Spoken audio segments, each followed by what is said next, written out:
Ladies and gentlemen, welcome back to Dialer's Twi'lek Tactics. Happy New Year, happy 2024. I hope your night was enjoyable. Since it's a new year, it is time for new tier lists, and as such, this is my most popular video of the month. We are doing the best heroes in the game, basically the master tier list for Eternal Evolution for January 2024. So let's get right to it, since this video is fairly long, usually. Okay. So this is the tier list. This list, or this sheet, this page, can be found in my Eternal Evolution master spreadsheet that is linked in the description of every video. So if you have not seen this thing, if you want to take a screenshot, I'm going to remove my mug, and now is your chance to take a screenshot. 4, 3, 2, 1. All right, but in the past, we have made some changes on the fly to this list as we're going through them. I've tried to stay on this really good this month.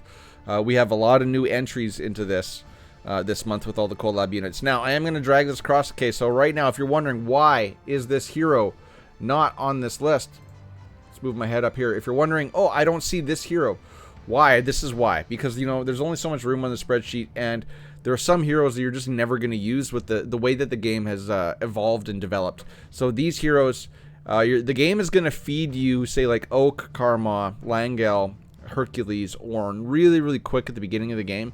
But the way that the game is set up for an early or a new player experience, you're never really, there's really no use, or no, there's no, even for a free-to-play, there is no viable reason why you would want to waste resources on these heroes, because the game's just going to feed you better heroes that's going to replace these ones very, very, very quickly. So I call these ones trash or food. There is no viable reason why you're ever going to use these ones, even in early game.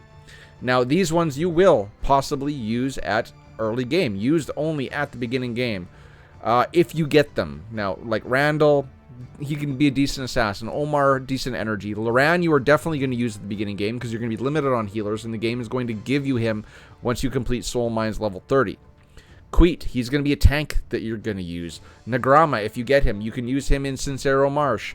Paluno, you can use him in like energy or Atlas faction mines, because you're not going to have a whole lot of Atlas at the beginning.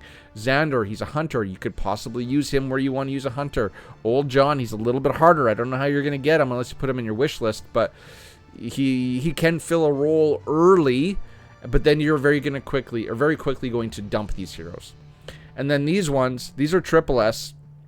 I could probably put some more triple S in here, but these triple S, Anaruda, Nautilus, Azina, Guan Yu, Bada, you're never going to use them. They're poorly designed, outdated kits. Unless they awaken some of these heroes, you're not going to use them. They will be replaced. You will use elites before you get these heroes up to a viable evolution level in order to use them, and then once these ones are at a viable evolution level, there's better candidates in the game to pick from, and as such, you're never going to use these. You're never going to use them. I know people get excited when they start the game and they pull Anaruda off of an advanced card. He's not good. He has some niche use situations, don't get me wrong, but I wouldn't ever use gene hybrids on this guy. I would never evolve him up. And again, at endgame, no one uses Anaruda. Some people have tried, but you're not going to use them. So that's why if you don't see one of your favorite heroes on this list, that's where they are. You can see that. There's just no reason to put them on this list. All right, so let's start at the top. We're going to start in the tank class. Now, we do know that we're getting a new tank here in about 5 days. And some of the people in the know, some of the mods, have expressed that he is quite good, but that is yet to be seen. We'll see what happens once we get him. But until then, once he comes into the game, he will be put on this list. But until then, we're going to work with what we got. I'm going to start down at the bottom. So if you start the game very early and you get Oisa, Boar, you will use Oisa early on. Boar you can use early on, but out of the elites, Vegnus is probably the best. So put him on your wish list, because he is got like the most knockdowns. He's got some, you can put him in a heal set for some heals. You can use him with your front line as your energy team early, but you know, he will be replaced eventually. Right, like Vegnus on an energy team early can maybe fill in Nord's role as the frontline energy soaker, because he does give benefits to AoE energy heroes. So Oisabor and Vegnus are your elites that you're going to use at the beginning of the game, through to mid-game maybe, and then you're going to replace them as you get triple S.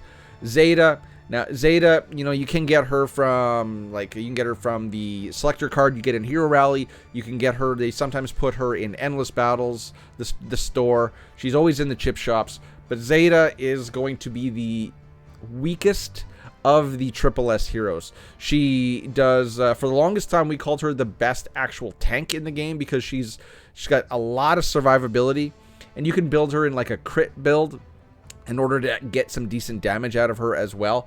Zeta, I liked Zeta. Zeta, when I first started playing the game, was absolutely trash, and then she is one of the few characters that they have actually reworked to make better. She was really, really good until Tachikoma came with the first collab event and kind of nudged her out. What does Tachi do? Well, Tachi gives your team a whole bunch of shields. She stuns. She's a support type tank that just did enough just to edge Zeta off the team. But again, when you're thinking and when I'm going through these tier lists, please, you know, if you get a bunch of Zeta, because you can get Zeta when you're pulling Astral cards, you can still use her. It's just when you get the whole team, say, Hyper Evolved X30, that's where this list is kind of like, that's the benchmark. At Hyper Evolved X30, this is where they rank. So use Zeta until you get somebody that will bump her off. So Tachikoma, she's decent. I liked her. I put her in my tank team. I used her. But then Ray, who is the first new entry into the tier list this week, I just did a video doing gameplay testing on her.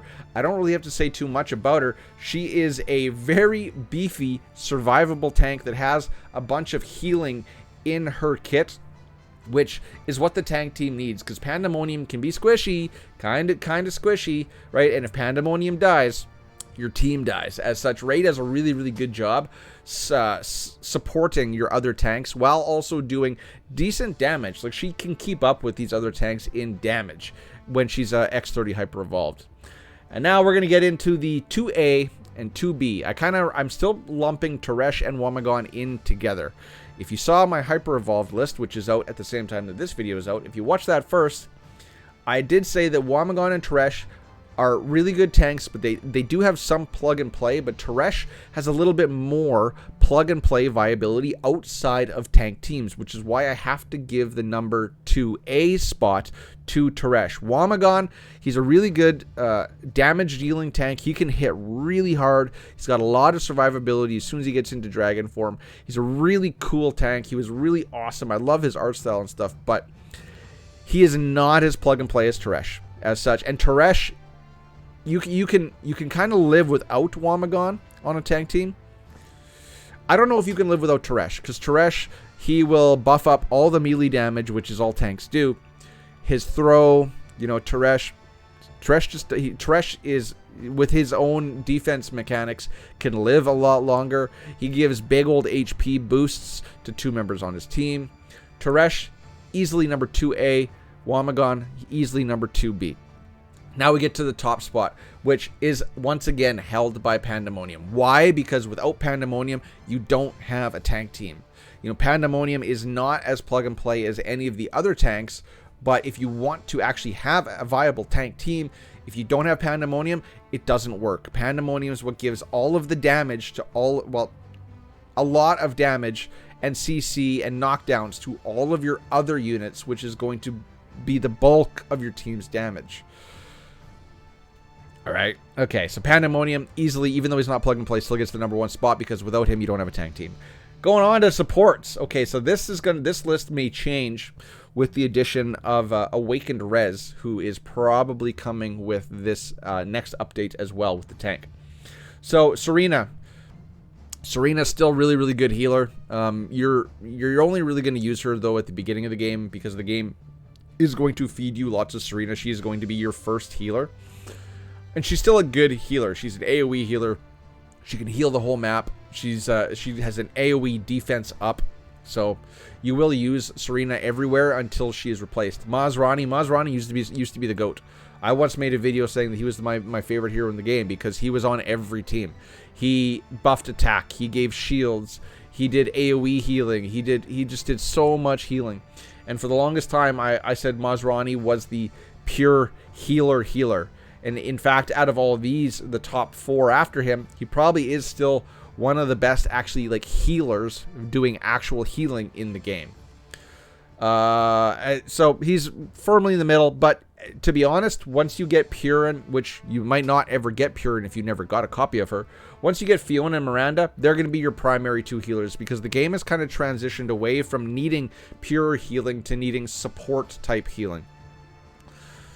But if we're talking support without any healing, we're getting the non-awakened copy of Rez. Rez, he is the support of supports. Well, I'm not going to say that because I'm going to say Purin's actually the best support. But before Purin, Rez was the best like support. He was the non-healing support unit. He decreases the energy of the opposing team. He increases the energy of your team. He buffs any ultimate.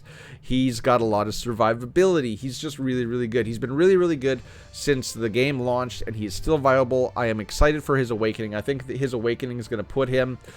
Oh, he's going to be another Purin, maybe even better. We'll see. I would really love to put Awakened Rez ahead of Purin, but we can't yet. But as till then, normal non-Awakened Rez gets the number 4 spot out of the support class. Next up, these two, Miranda and Fiona. Now, I got them butted up right close together because it's really hard for me to say which one is better. Fiona, used in a lot of places. Miranda, used in a lot of places. Fiona, she's your Assassin Vanguard support healer. Miranda, she's your Hunter Energy support healer. Both do really cool things, really hard for me to pick, but if I was going to give any of them the edge, I'd have to give Fiona the edge because she is used in more places than Miranda on more teams, and she's used in more meta teams currently. So Miranda, Fiona, I'm going to call her 2A for the support class. Miranda, 2B, but really 2 and 3. And they pale in comparison to Purin Isaki. Purin, I don't think the devs really playtested her much because she is broken. And I feel really bad for anybody that started the game after the first collab event that did not get Purin. But if you did get her, she is basically a cheat code to pretty much all content in the game. She's that good. And her X30, where she gives the huge energy regen, I can't speak enough good things about Purin. She is she's used everywhere. She's the best currently support hero in the game. She gets the number 1 spot. All right, we're moving to the energy list. This list is quite long, and we have a new entry, the second new entry onto the January tier list coming in here. Let's start at the bottom, Sorietta. So Sorietta, I'm going to kind of lump Sorietta, Kane, and Falvia all in together. You know, you're going to get Sorietta early. You're going to want Sorietta for Disa Caves very early. So you're going to use Sorietta everywhere when you start the game. She's an energy hero, but she's a single target multi-hit hero. She was basically built for Disa Caves, and you're going to use her there until you get into the X levels, possibly. Kane and Falvia. Kane and Falvia are the elite analogs to Ravenna and Luke, or Cariolis and Jaina. They are AoE energy heroes. Falvia is another hero that they did a rework on and made her a lot better. So, and I, on my free-to-play account, used Falvia and Kane in my Sincero Marsh team and on my Crimson Rot team, even up to and including the X levels. They can be that good for new or mid-game players.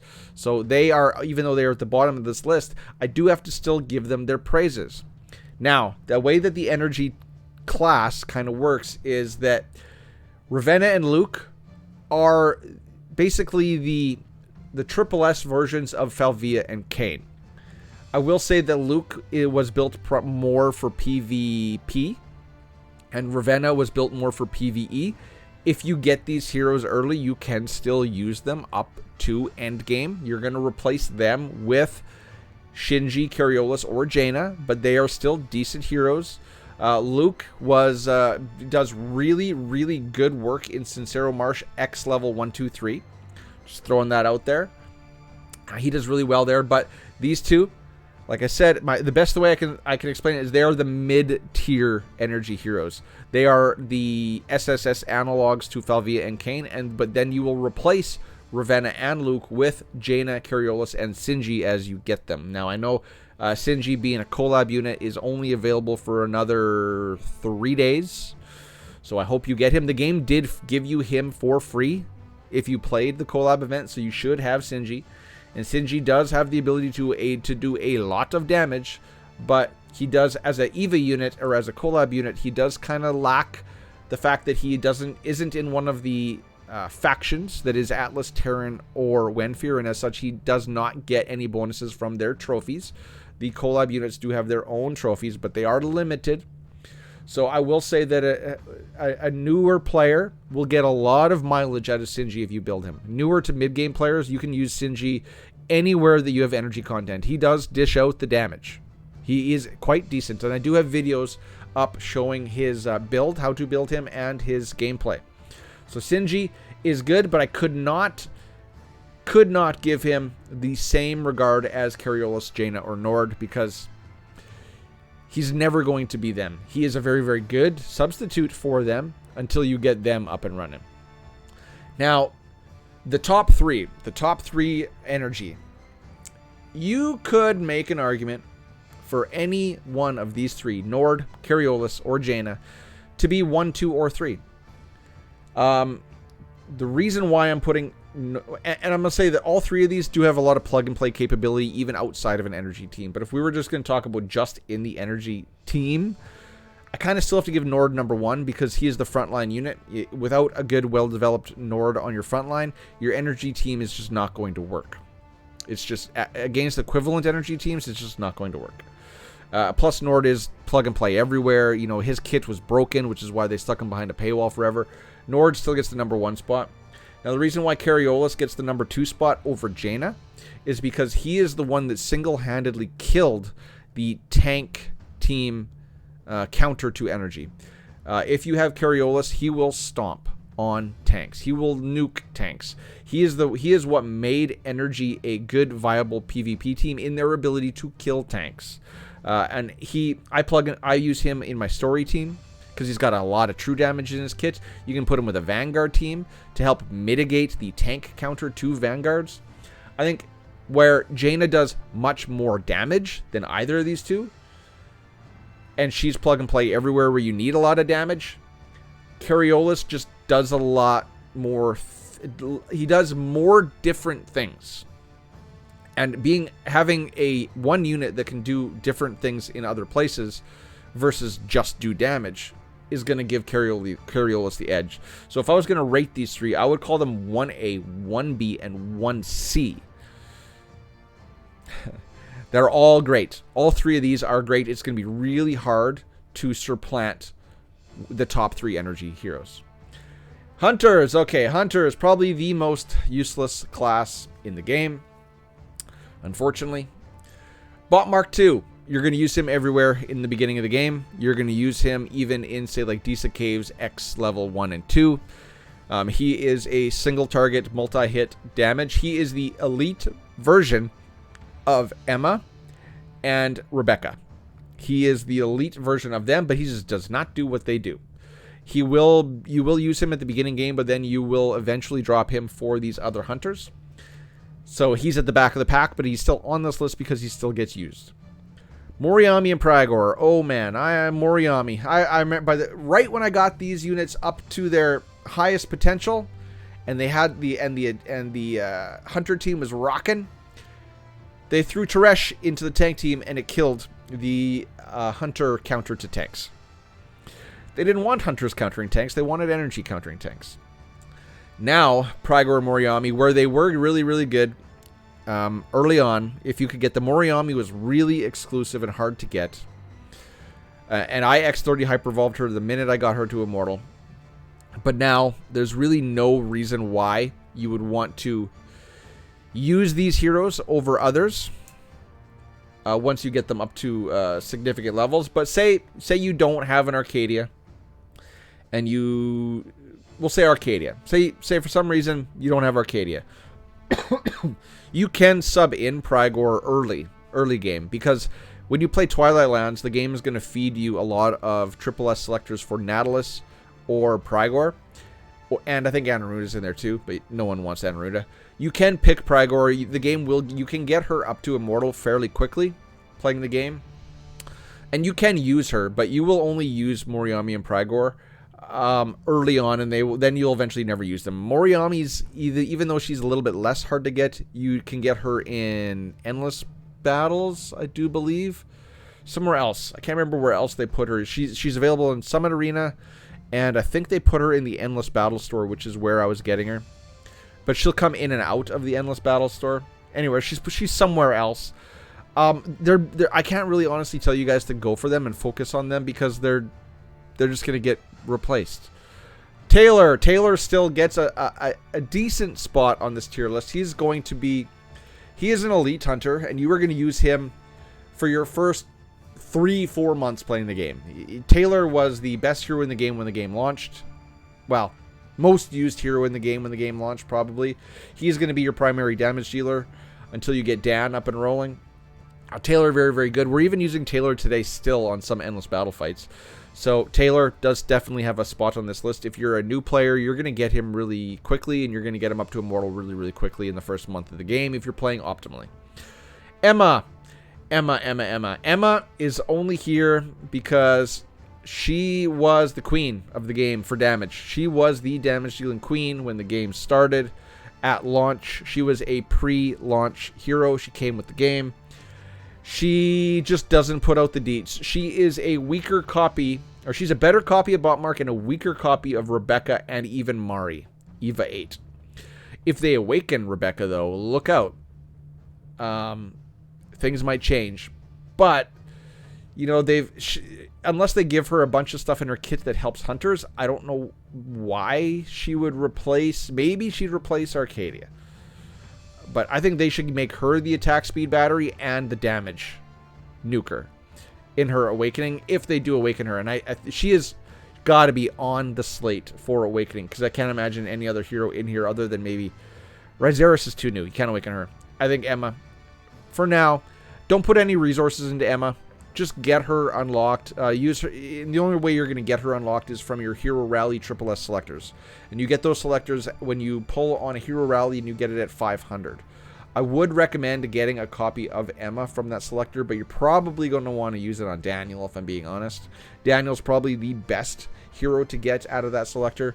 But if they do awaken her, that's how you're going to get her. Don't spend 120 chips on her. Get her from from a Hero Rally selector. Mari is the third new unit on this list. Wow, we're almost 25 minutes in already. She's a slightly better version of Emma and like Botmark and that, but she is really bad. She's really bad. Compared to the top 4, she's really bad. And she's the worst out of all the collab units. She just doesn't do a whole lot of damage at all. But she will beat Emma in damage. That's how bad Emma is. But is the fact that Mari is better than her doesn't sing a whole lot of praises. It just makes her actually, I'm going to butt her up right to Emma, because she is like barely better than Emma. But I don't have my Mari at exclusive 30, whereas my Emma is exclusive 30. So there you go. Don't spend any resources on Mari if you got a copy of her from the collab event. Unless they change her kit, but they probably won't. She is going to be the Batu of this last collab event. She just sucks. But you can use her on a hunter team until you get the top 3. And let's get to the top 3. So Arcadia and Ryzeris. It was kind of hard for me to pick between these two, because Arcadia will do a lot more damage than Ryzeris, and Arcadia will make the hunter team a little bit more viable in, say, PvP. And you're probably going to want to use her on PvE scenarios where you want to bring in hunters. But the reason why I give Ryzeris the edge is because Ryzeris is the attack speed battery. All of the hunters basically need attack speed in their kit, and they have mechanics that revolve around a certain break point of attack speed.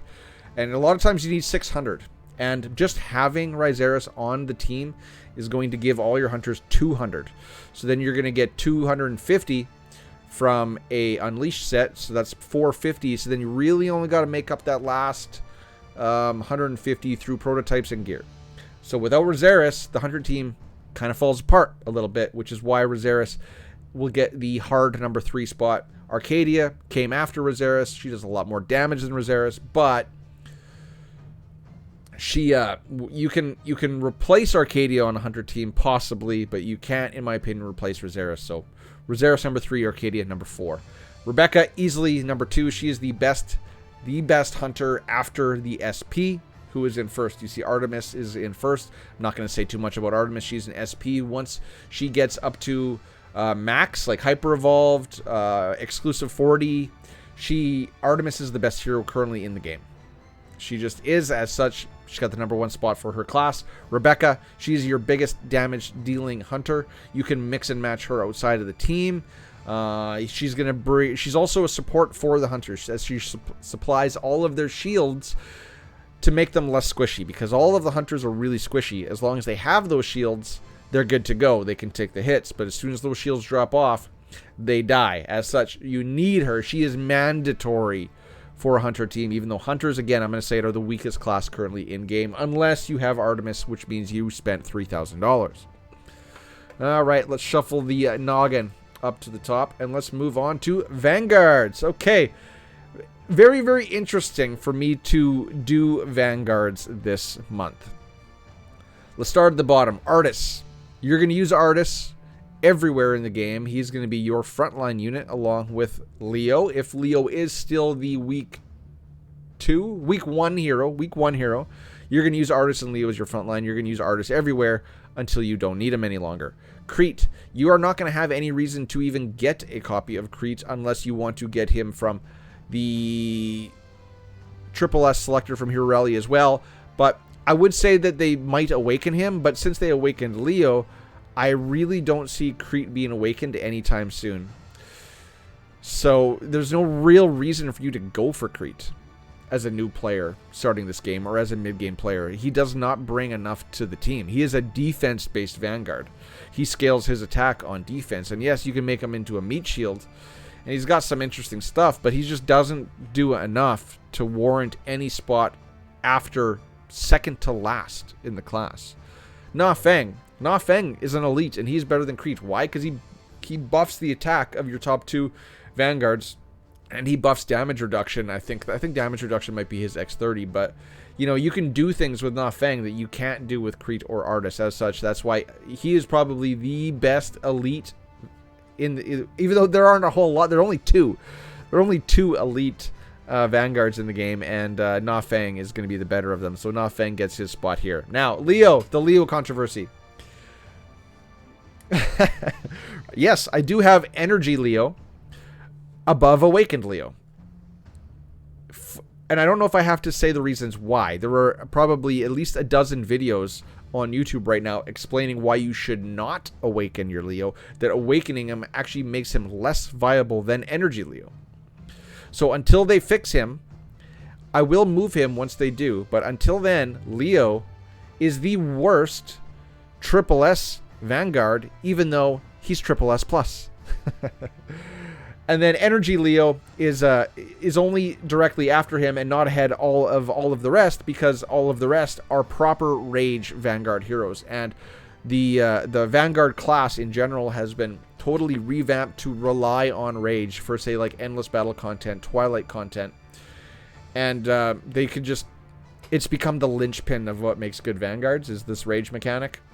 And they broke the Rage mechanic when they changed Leo over to Rage, which is why, again, Awakened Leo's down here. But Energy Leo, he pales in comparison to all of the rest of the... I shouldn't say pales in comparison. I would say Batu is just a little bit better than Energy Leo. But I have a Immortal 1 Hyper Evolved X30 Batu, and he does put out more and does more than my Immortal 5 Hyper Evolved 120 normal Energy Leo. Now, these are the 2 collab units, Batu and Kaoru. Kaoru, I just did a video on him showing his gameplay. He actually does really good damage, and he is viable in PvE. Very, very viable in PvE. So if you got a copy of Kaoru in this last collab event, you are definitely going to use him, especially if you're a new to mid-game player. He is, even at Immortal 0 Hyper Evolved X30, he does really good damage in PvE scenarios. So where are you going to use him? You're going to use him in the Thundercliffs, which he could probably be a boon to a lot of people that are having trouble with Thundercliffs. He's good there. He's good in Endless Battles for Rage-based Vanguards, and he's probably going to be good in Twilight Lands Vanguard-specific Rage-based battles. But he sucks in PvE. Or PvP, sorry. He sucks in PvP. So he is better than Batu because he can do a whole lot more damage than Batu. He does a whole lot more damage than even an Awakened Leo, Energy Leo. But he is just does not have enough sustainability and survivability to be functional in PvP. As such, he is only number 4 on this list, and Batu is number 5. Batu sucks, but even he kind of is the same as Mari. And you see, they're grouped right underneath each other. Mari is right above him, and both of them are just the worst of their class of collabs. But they are better than all the older ones. And in Batu's case, he's better than Awakened Leo. And then we get into the top 3. Now, the top 1 and 2 were no contest. And Barag still does Barag things. Barag hasn't changed. For a while, he was the number 1 best Vanguard. He hasn't changed. It's just we've had 2 people surpass him. Barag, once you get him to X30, Hyper Evolved 120, get him properly geared, he is a monster. He can survive a lot. He's got a lot of lifesteal. He keeps himself going. He does a lot of disruption on a Vanguard team. I would say I still really like Barag. I like his aesthetic. I like what he does. I like his kit. It's just he doesn't do enough to the top 2 do. As such, Barag is number 3 on the Vanguards. And then Ares and Claire. Ares did have the number 1 spot. But for context, my Ares is maxed. Full tempered gear, Immortal 5, fully done.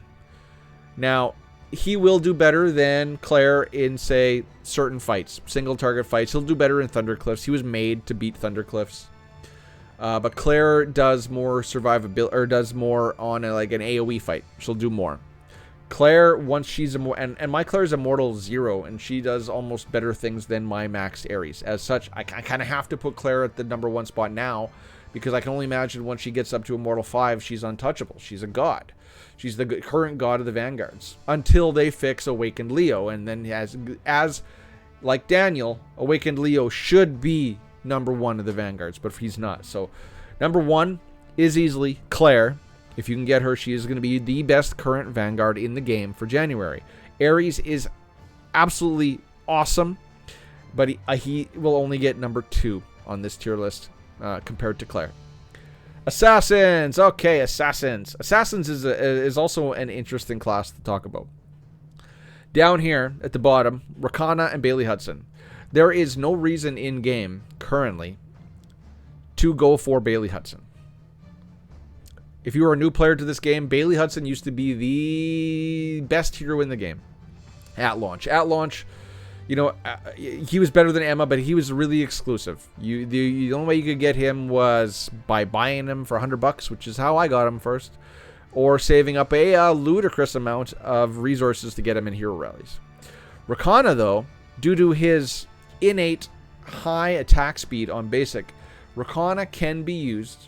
I don't know if he's still used in Guild Hunt, but he can be used quite effectively in Guild Hunt, and you can use him with Randall, who did not make the list. He got edged out early on at the beginning of the game. The game will give you Rakana early, and you can use Rakana in Assassin content early, and he will only be replaced once you get these top 5 Assassins. So there is an argument to be made to put Rakana ahead of Bailey, because you can actually use Rakana more into late game than you can use Bailey. But if you can't, say you missed the collabs altogether, you missed both these collabs, you can still use Bailey. He's just not going to do what the other Assassins can do. So Bailey, he's still on the tier list for now. He's ahead of Rakana, even though I can make an argument for him being behind Rakana. But he's still on here. I'm going to put him right here for now, just because, you know, his kit hasn't changed. His damage output hasn't changed. It's just that the mechanics have gotten a little bit more complex and kind of edged him out. He just does not synergize well with other Assassins. Helentis. Helentis is the only Hell Arena specific character. In Hell Arena at X30 Hyper Evolved 120, she is almost as good as an SP unit. The problem is we used to use her in PvP. In any PvP, Hell Arena or outside PvP, but with the addition of a Suka, Eva 2, she's been bumped out of the PvP team. So you will use her now specifically and only in Hell Arena if you got everybody else. So, which is why she's only going to be down here. Now, keep in mind, she's a goddess in Hell Arena, but that's the only place you're going to use her. And then we get into the... What is this? 1, 2, 3, 4, 5, and 6. The 4, 5, and 6 spot. So this one's a little bit complex and it's going to require some discussion. Asuka, Motoko, and Rickert. Now, Asuka is a better Motoko, which is going to put her at the number 4 spot. And Motoko and Asuka both out-damage Rickert by a mile, which is why they're ahead of Rickert. But I have to let you guys know that Rickert is still mandatory for Guild Hunt Whale Boss. Rickert will probably be mandatory in a Guild Expedition Whale type boss, if that comes around. So Rickert definitely still has a lot of viability and uses in this game. And he has superior usage in Guild Hunt compared to Asuka and Motoko. But Asuka and Motoko, there was a time when summoners could beat a Korra assassin team. Easily could beat a Korra assassin team. But then Motoko, being an AoE assassin, killed that counter. Now, with the addition of Awakened Daniel, they can counter assassins again, but there was a time when, say if someone does not have Awakened Summoners, if you put Motoko or Asuka onto your assassin team in PvP, then they're not going to be countered with Summoners any longer. Again, unless they have an Awakened Daniel. So, in the 4th, 5th, and 6th spot, this is why they're all bunched together, because I could say they're 4A, 4B, and 4C, but they all have different kind of uses. Asuka is always going to be a better version of Motoko. So Asuka will always be ahead of Motoko. And Motoko is also a really good damage dealer. She'll do more damage than Rickert. So in PvE settings that is not Guild Hunt, she's better than Rickert. But Rickert is still mandatory. He still has a place in this game, so I don't want to discount him too much, but he's definitely number 6. Motoko number 5, Asuka number 4 for assassins in the game. Now we get into the top 3. Caraxia, she's an SP unit. I don't really have to talk too much about her. She costs $3,000 if you want to buy her outright. She's going to be the number 1 assassin. She's the number 2 hero in the game after Artemis. Then we get into Dominic and Samael. Dominic ages like a fine wine. He's still the GOAT. He is one of the most useful units in the game, hands down. And he is the heart of an assassin team and makes an assassin team go. Samael was the much-needed frontliner tank. Takes the heat off your assassin team, has a whole bunch of revives, dishes out a lot of damage, facilitates your assassins to do more damage. Samael, easily number 3. Enough said. Korra number 1, Dominic number 2, Samael number 3. Dominic and Samael will make the heart of any new player, mid-game player, or end-game player's assassin team. And then you're going to fill in the spots with the others. Summoners. Okay, last but not least, summoners. Muka, let's start at the bottom. Muka was the frontline summoner tank until we got Dora. So now that we can get Dora easy, if you spend $20, I think she's in the battle order. Let's see, like, if you don't know what that is, right here, battle order. If you buy this, you get a couple copies of Dora. She's really, really good. So a day 1 player can buy a battle pass and get a Dora. She used to be the recharge pack as well, but not anymore. So Dora replaced Muka. Since then, I had Muka up higher on this tier list, but as soon as Dora came into the game, that kind of negated his viability. Now, you will use him at the beginning of the game. You will use him in Ancient Altar. You will use him in Crimson Abyss. You will use him as a beginning player because the game will feed you copies and he's easy to get. But just keep in mind, he's going to be replaced. And then we get into the damage dealers, Kalaza and Senway. Again, you are going to use them. The summoners are going to be one of the best teams for a new player to go for. They're probably going to be the team that they should go for first before they branch into assassins. And Senway and Kalaza can do decent damage early game. So they're on the list, but just keep in mind they're going to be replaced. Skewer and Hattie. Also, she's going to be the weakest of the Triple S summoners, but she can do more than Kalaza and Senway in certain situations. So I'm gonna put Skewer and Hattie ahead of Kalaza and Senway. I think that she would be an interesting summoner hero to awaken. And they could do some interesting things with her kit, but it might be a while. So, don't chase Skewer and Hattie for now. If you can get a copy, cool, but don't chase her. And then we get into the top 6. Now, I recently just X30'd my Sorvali. She is the Ray of the summoner team. She is going to heal your summoner team. She's going to keep them up. She's going to facilitate anti-Vanguard, anti-assassin mechanics. And she is also going to assist in Anpu's damage output. Anpu and Sorvali are still kind of tied at the hip, even though that they're starting to actually get some separation between them. But Sorvali is still a very, very good unit. I would recommend going for her. They do put her in the Endless Battle store periodically, so be on the lookout to get a copy of her from Endless Battle, because she is the unit that is going to round out your summoner team, even though she's going to be the least priority for your summoners. Still a good unit, interesting kit. I remember when she got launched, some content creators were calling her the worst unit in the game, and they were quickly proven wrong. Her and Anpu quickly became the best dynamic duo in the game. While her Daniel and Anpu became the three amigos very, very early, and they held that spot for a while.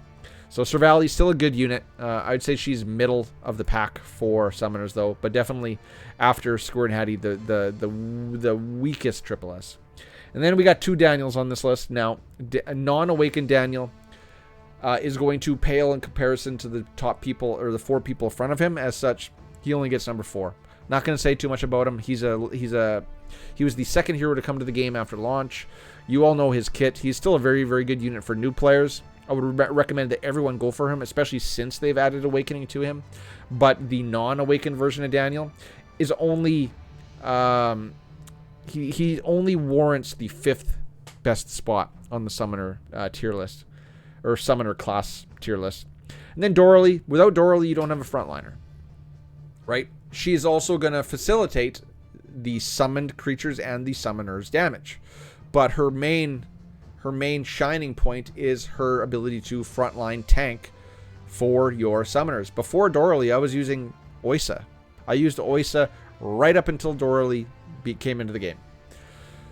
People were using Leo as a frontline unit for summoners. People were using Boar.